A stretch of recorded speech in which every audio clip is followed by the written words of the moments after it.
یہ ہے کہ فاعل حقیقی وہ اللہ تعالیٰ کی ذات ہے۔ حدیث مبارک میں ارشاد ہے کہ واللہ یؤتی وانا قاسم، عطا اللہ تعالیٰ کرتا ہے، میں تقسیم کرتا ہوں۔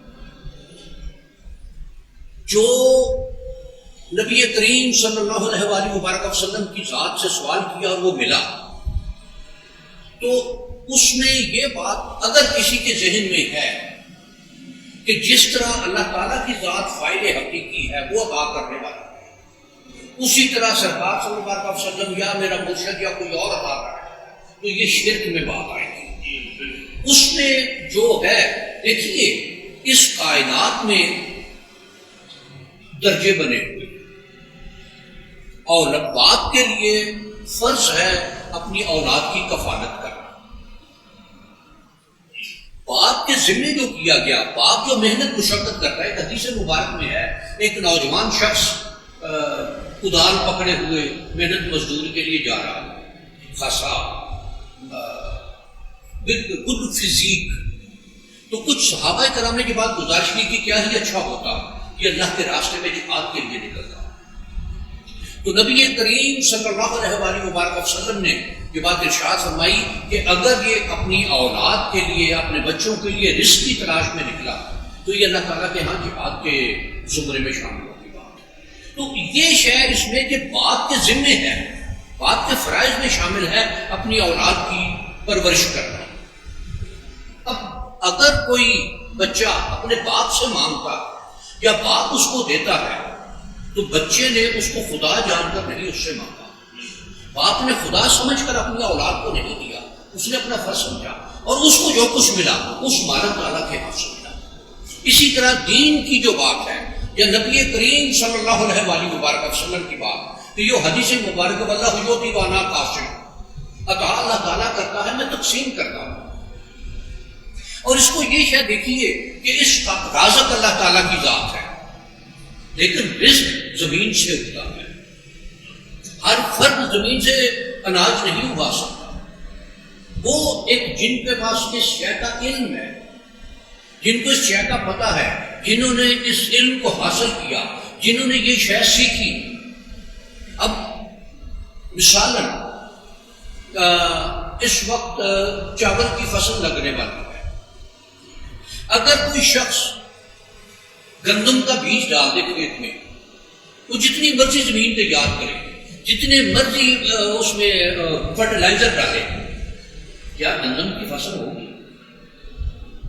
اللہ وہی ہے جو نومبر میں ڈالے ہوئے بیج سے فصل اگاتا ہے، گندم اگاتا ہے۔ یہ ہے، اب جس نے یہ کیا ہے وہ کہے کہ جی میں ہی خدا ہوں، یہ شرک ہے۔ یا لینے والا کہے کہ یہی میرا رازق ہے، تو یہ شرک۔ یہ زمین کو صلاحیت اس مالک تعالیٰ نے دی ہے، اس صلاحیت کا استعمال اس کا علم اس کی ذات نے دیا ہے۔ اور ایک شے دیکھیے کہ اس مالک تعالیٰ نے انسان کو، اولاد آدم کو خلیفہ بنا کر بھیجا ہے اس کائنات میں۔ خلیفے کا کام یہ ہے کہ وہ اپنے مالک کے کام کو فردر کرتا ہے، اپنے مالک کی ڈیوٹیز کو آگے لے کر چلتا ہے۔ وہ خود صاحب اختیار اس کو ملا ہوتا ہے، لیکن وہ جو اختیار استعمال کرتا ہے وہ کسی کا دیا ہوا ہے۔ اللہ تعالیٰ کسی کا محتاج نہیں، اس کا اختیار اپنا ہے۔ باقی جتنے ہیں ان کے پاس اس کا دیا ہوا اختیار ہے، اور دینے والا جب چاہے اختیار واپس لے سکتا ہے۔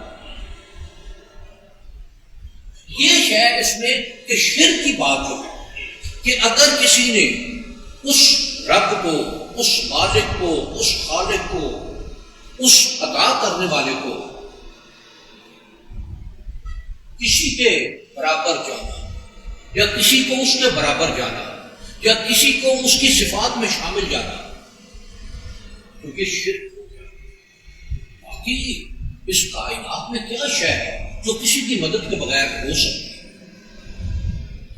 کوئی ایک بات کہ جو کسی کی مدد کے بغیر ہو سکتی ہے۔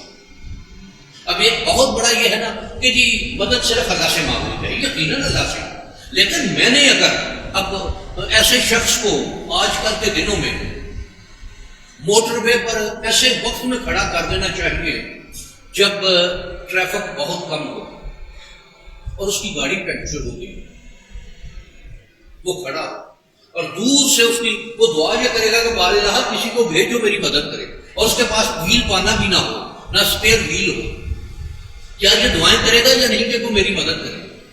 کوئی آئے گا، کوئی گاڑی آئے گی جس کے پاس ویل پانا بھی ہوگا، اگر اس کو پاس اسپیئر ویل ہوا تو کسی اسٹیشن تک اس کو لے جائے گا ساتھ، یا نہیں ہے اس کو لے گا وہ دوسری کسی جگہ طرح سے، لیکن وہ اس کی مدد ضرور کر دے گا۔ اب یہ جس کی گاڑی کا ٹائر پنکچر ہے، کیا اس نے اپنے مددگار کو خدا جانا؟